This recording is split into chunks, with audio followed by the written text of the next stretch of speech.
For 45 years, Adirondack Life has chronicled the Adirondacks' natural beauty, history, and culture. And this month, the magazine is out with a new issue. And here this week with us at the roundtable are three of the women behind it with the magazine's editorial staff. Annie Stolte is the editor of Adirondack Life. Kelly Hofschneider is the magazine's art director, and longtime editor and writer and now creative director, Betsy Falwell. Welcome to you all. Nice to have you here. Thank you. So this is a new concept, a photography issue, an issue dedicated to photography, wonderful photography from the Adirondacks and some of the best photographers in the Adirondacks. Was this an idea that you had been thinking about for a number of years and said, we should go ahead with this? Yeah. Adirondack Life readers have always told us that photography is what they love most about the magazine. And that goes back to 1970, really. And in the beginning, the magazine's goal was to do picture stories, not stories with pictures. And we've stayed true to that, I think, the whole time. And we've always been trying to find the best photographers, people who aren't just stopping by the roadside and getting a snapshot, but people who really think about the photos that they're taking. And this issue really encapsulates a broad sweep of photography, everything from historic images from the Adirondack Museum, even Matthew Brady, who was born in the Adirondacks, to really contemporary cutting-edge technology. And you know, Annie and Kelly can talk more about that. But what we wanted to do in this issue was to present like a really broad sweep of the images that are iconic in the Adirondacks. You've always had fantastic photography and wonderful photographers who many of your readers know by name. So for this issue, did you decide to take some of the best of their work, or how did you decide to put this issue together? We did. We are grateful to have many extraordinary photographers in the Adirondacks, many of whom have worked with us for decades, and also some new ones who are featured in this magazine. But we did decide to go to some of our very favorites and ask them to send us their very favorite shot and tell us why. And the results are really interesting. Not only are the photographs beautiful and just what you would expect from these experts, what was interesting is a lot of the photographers picked a photograph because of what was happening to them emotionally at the time they shot the photograph. For example, Jonathan Esper, who is one of our new photographers and very excellent, caught a gorgeous sunset. But he climbed a tree to do that, and it was a harrowing adventure to get down from the tree in the dark, find his canoe, and get home. And he wrote about that experience to go alongside the photograph. We also have someone who shot an American pine marten, and that's Eric Dresser. He's an excellent wildlife photographer. And he has many fine photographs, and he picked that one. Maybe it's not the best he's ever shot, but just seeing this rare animal and getting one in his archives was so exciting for him. That's a once-in-a-lifetime absolutely, photograph. So that was included. And for the readers, this must be wonderful to have the photographers explain what was happening, because I know that's what you wonder so many times. How did they get that photograph?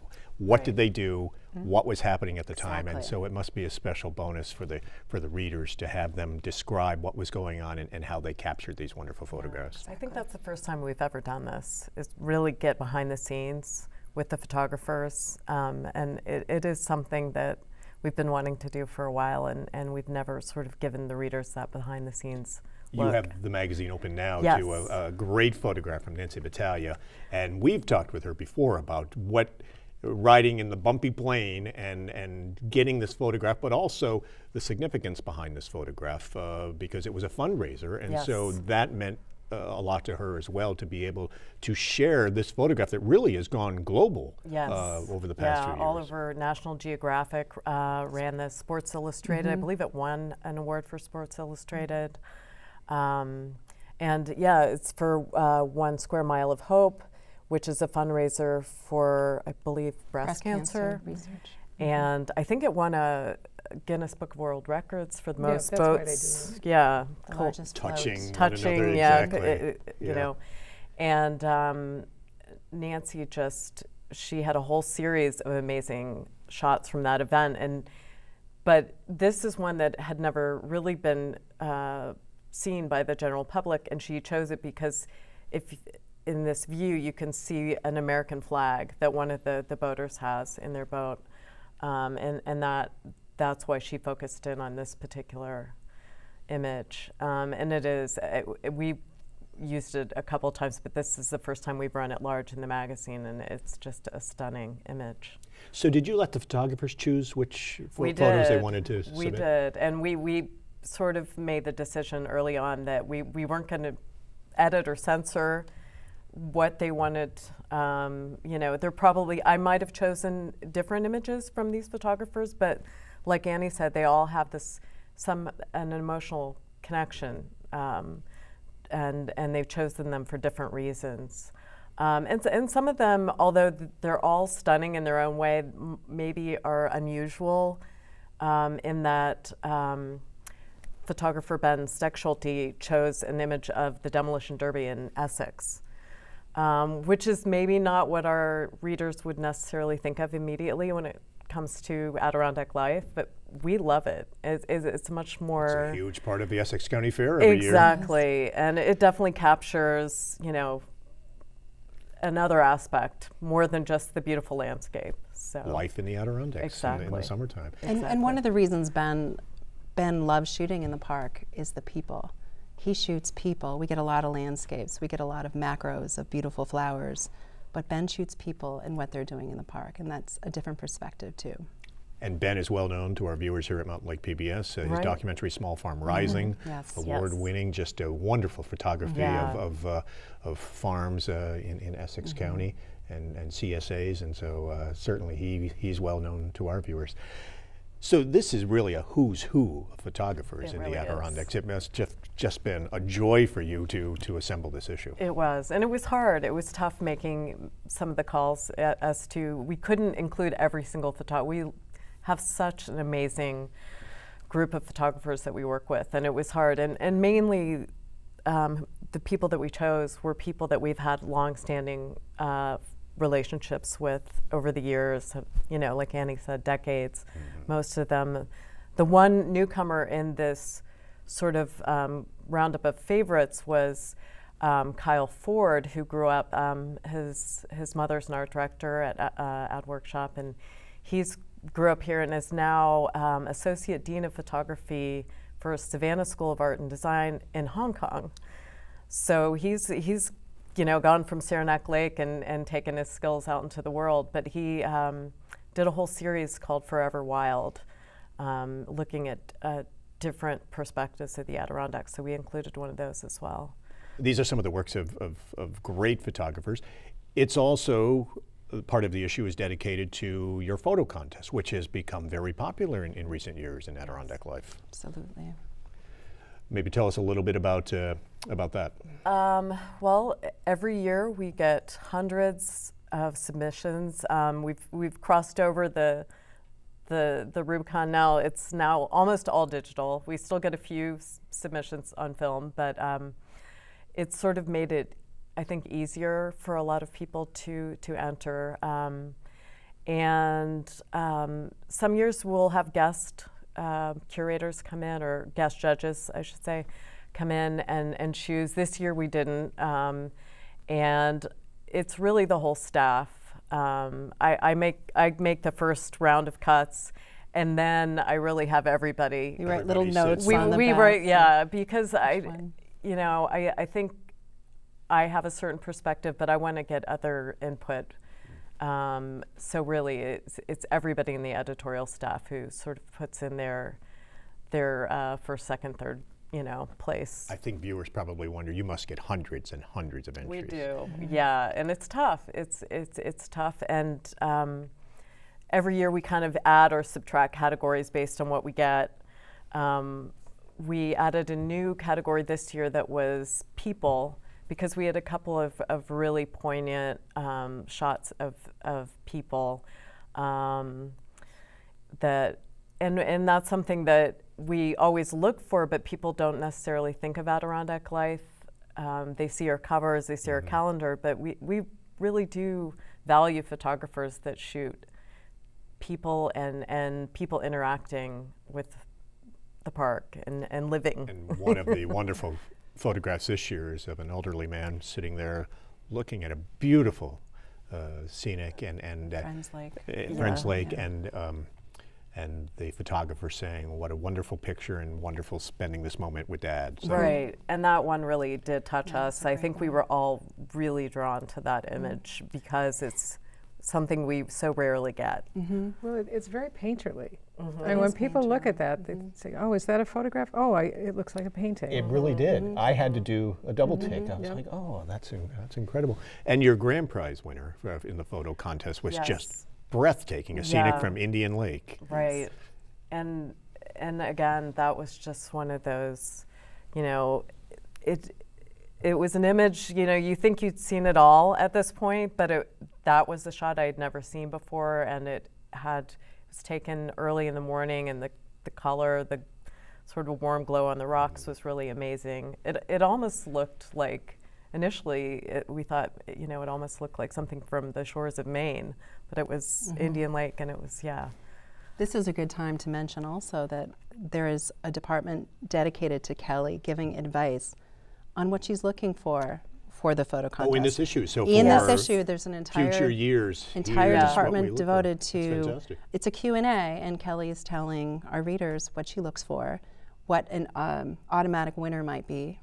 Right, mountain lion. If you could catch a mountain lion or a unicorn, I mean, one of those two, automatic cover winner. We know they exist. We've seen the DNA, so that's true. Now you just have to get that stray mountain lion from the Dakotas passing through the Adirondacks. But good advice in here for someone who's interested in submitting to the photo contest and wanting to know what we're looking for. That is, and actually you have a number of articles, advice, how-to articles from the professionals, which is nice too, because they tell you what gear to use and how to get that photograph. They give you tutorials on how to get some of these wonderful photographs. There's one on how to get a time-lapse photograph. Yeah, so that is Joe Lefevre is one of the photographers who works at the Adirondack Photography Institute, and he showed me that. I think it's been 2 years now, and I've been trying to figure out a way to work it into, you know, our website, because obviously you don't get the full effect in the magazine. But he actually goes step by step through the process and tells the readers how to get this amazing sort of stitched together stills. And I'm hoping that you'll show it, because it is just really stunning. now, is Joe's photograph on the cover? It is. And the time lapse is a different place. Yep. And he's been working with another of the photographers from the Photography Institute, Mark Bowie, and they've really been focusing on night photography, which with the digital cameras, it's really opened up the ability to shoot these amazing scenes of the Milky Way and the you know. And your cover is just an incredible photograph. Where is that he took that photo? That's Moss Lake. And that's over in Herkimer County near Big Moose. And that's another thing we really strive to get all around the park, which, you know, and I think we really managed to do that in this issue, you know, everywhere from, you know, Big Moose to Essex to the High Peaks. The photographers who offer their advice in the issue do give lectures, and they do hold workshops. The Adirondack Photographers Institute every year will hold a workshop, so people can actually learn from these photographers if they'd like to. Absolutely. We have Mark Bowie, who's giving advice on gear for photographers, who has a piece in here, and the grand prize winner of our photo contest every year gets free admission to our fall Adirondack Life workshop with the Adirondack Photography Institute, which is a wonderful weekend. There's so much going on, so much beautiful foliage. Adirondack Life staff are on hand, the Photography Institute staff are on hand. It's a wonderful opportunity. Fantastic. A collection of a lot of the photographs that are in this issue are going to be on display. An exhibit is being held at View in Old Forge, and it started on Valentine's Day and runs right through April. Yes, and unlike a lot of photo shows, this one is going to be dynamic. What we've done is include installations of video amid the photographs. So in the lobby, on a very big monitor, are the photo contest winners in a slideshow in a nice setting. And then when you enter the gallery, this is a show in one of the 4 galleries at View in Old Forge. When you enter the Eco Gallery, there's Joe Lefever's time lapse on a monitor. And there's also new work by Nathan Farb. I mean, Nathan Farb must be very familiar to your viewers and listeners. Yes. Yeah. And what he's done is really interesting because the images kind of take 19th century technology. He shot these photographs with a view camera using 8x10 film negatives. And he's taken those and they've been scanned, and now they're on this incredible high definition monitor in a very dynamic presentation of a lot of photographs that are fading in and out and focusing on different areas. And it's a very interesting presentation because you can sit and watch for quite a long time and just, you know, be swept along by this. It's not jarring, it's very calming, almost meditative. He calls it Vision Quest, but it's really a whole new way of looking at photographs that we think we've all seen before. That's wonderful. And the show also features a number of other photographers who we all know and love their work. The show features work by the photographers who we asked to contribute their best, you know, their favorite shots.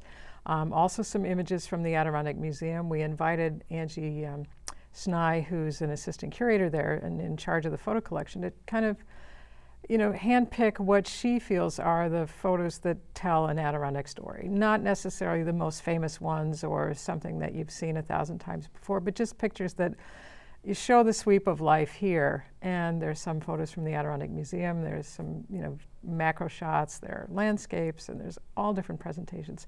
One of the more interesting pieces in the work, or I shouldn't say, one of the more unusual works in the show is by Anne Diggory, who's a painter. But she's also blending real photographs in her paintings, and she's got a very big piece in the show that has some photo elements, some scanned photo elements, and some painting, and it combines in this fascinating landscape that people are just going to look at and wonder, how did she do that? Do you anticipate this will become a yearly issue where you dedicate it to photography? We certainly hope so. It could be.